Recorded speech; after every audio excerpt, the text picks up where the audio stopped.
Hi everyone, my name's Helen Zahos. I'm coming to you today from Ukraine. I'm actually here on a medical mission at the moment, but I've had the opportunity to sit with some journalists during my time here and get some of their insights onto their first impressions here in Ukraine in a war zone, and also some advice from them on how to cope during these heightened experiences and workplaces. My name is Antonis Repanas. I'm a journalist from Greece. I'm a freelance journalist. I'm working for international media as a fixer or feed producer, and also I'm working for my own website. It's called humanstories.gr. Have you ever, in your time as a journalist, been to any conflict areas or any areas of disaster or difficult environments that you've had to work in? I haven't been in another conflict area like the area that I was in Ukraine, but I have spent a lot of time in the refugee camps in Greece, in Moria, in Idomeni. It was a kind of a conflict zone because many times we have conflicts between different nationalities of refugees, and sometimes it was really dangerous. What were your feelings when you first arrived in Ukraine? Was it what you were expecting? And how do you compare it to your experiences in the refugee crisis back in 2015 and 2016? Well, my impression was I was a little bit surprised and shocked because first of all, I couldn't believe that a war situation was about to happen again in the heart of Europe. When I was there, I was a little bit confused, I could say. I was a little bit confused and I was feeling a little bit weird, and I was trying to find out what was really happening because again I couldn't believe that thing was happening inside the heart, in the heart of Europe.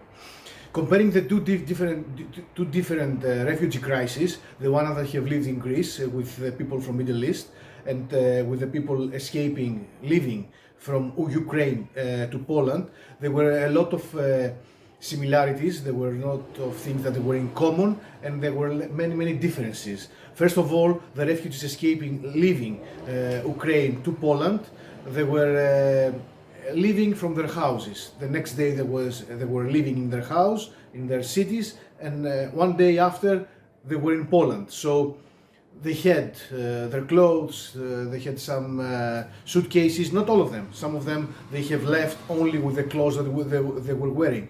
But the difference with the refugees from Middle East was that the people that they were coming from Syria, from Afghanistan, from these places, from Iraq, from Iran, they were people that they have walked or they have spent weeks or maybe a month to manage to live from their countries, from their conflict zones till Greece, that it was safe.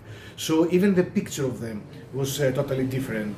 I mean, they were very tired. They didn't understood what was happening. They couldn't understood what their future was about to be. In difference in the Ukraine refugees, they were going in Poland, that all the situation was very friendly, everything was very well organized, everything was being settled from the NGOs and from the Polish government. Poland was ready for that. Europe was ready for that. In the 2015-2016 refugee crisis, Europe wasn't ready for that. And another thing, comparing the refugee crisis 2016 and the refugee crisis now in Ukraine, is the communication. Ukraine refugees, most of them speak English or they can communicate. The people that were coming from Middle East, they had even the problem on communication and on understanding the structure of the Western countries and the culture of the people that they were meeting. These were the mainly differences between the crisis 2016 and the crisis now with Ukraine.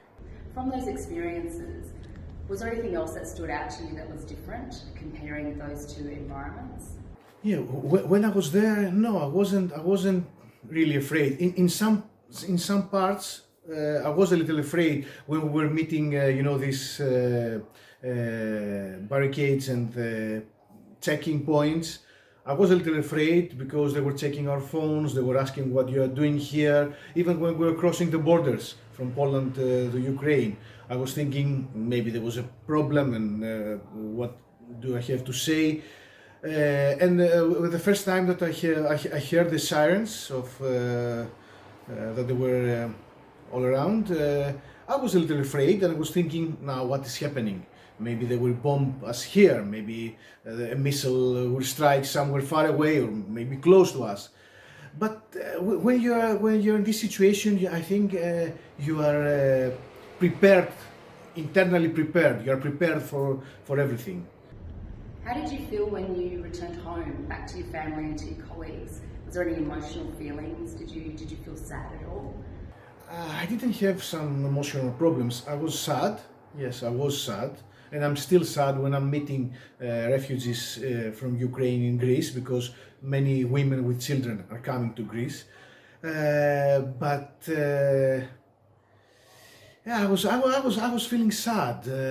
I was talking mainly with my colleagues, other journalists and media teams about what was happening, what we have seen there. And I think this is very helpful. It was helpful for me.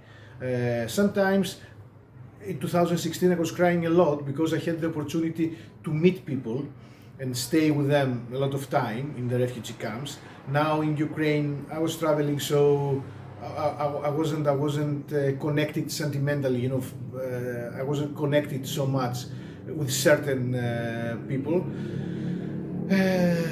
And the thing that was making me sad was that most of the people, all of the people were asking me, do you think that the war, it will end soon? And I was telling them, I'm sorry, I don't think that it will end soon. And I knew that I was taking their hopes away, but yeah, only that. What advice would you give to other journalists that want to come out and become, you know, whether they're graduating from university for journalism or if they're young journalists wanting to go to conflict regions or difficult environments or work in difficult environments? What advice would you give to them? My advice to the young journalists or to students, if they are thinking of going to see in a conflict zone, is to stay safe so they can keep reporting. The most important thing is to stay safe and keep reporting, because the world must know what is happening. So safety is the first. In my opinion, and from what I have seen and what I have talked with other journalists from other media, it's very important to analyze very well what is happening in the place that you're about to go. Take as much information as you can and be prepared for everything. I mean, first of all, be prepared to leave, to escape, to go somewhere in a safe place instead of searching for stories, and then the stories will come. But first of all, I think, is safety. I know that many journalists are searching for the story, they are searching for something more, something big, and they're putting their lives in danger. The most important thing, and we have a lot of dead journalists in Ukraine. I think the most important thing is to stay alive, to stay safe, so you can report. And if you lose a story in a certain point, you're going to find the story later.